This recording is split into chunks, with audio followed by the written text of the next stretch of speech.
The Underground Railroad by Ted and Enrico. What was the Underground Railroad? The Underground Railroad started in the 19th century by a group of black and white people offering shelter and help to slaves that were escaping their masters. In 1793, an act to limit slavery stated that any enslaved person who reached Upper Canada became free upon arrival.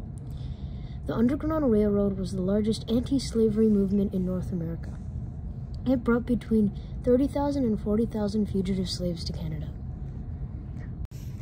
Who was part of it? The people who were part of the Underground Railroad were called conductors. Conductors were people who helped fugitive slaves traveling along the Underground Railroad. They gave them shelter and food along the railroad. Harriet Tubman was one of the most well-known people who were part of the Underground Railroad. She helped hundreds of slaves to get to Canada safely. She was risking her life by helping all these slaves.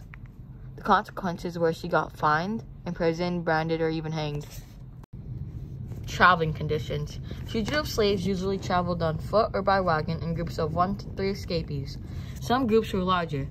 Abolitionist Charles Turner Torrey and his colleagues rented horses and wagons and often transported as many as 15 or 20 slaves at a time.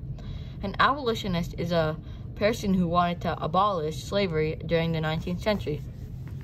Routes were often purposely indirected to confuse pursuers. Children were sometimes hard to keep quiet or were unable to keep up with the group. Enslaved women were rarely allowed to leave the plantation, making it harder for them to escape in the same ways that men could. Thank you for listening to our presentation.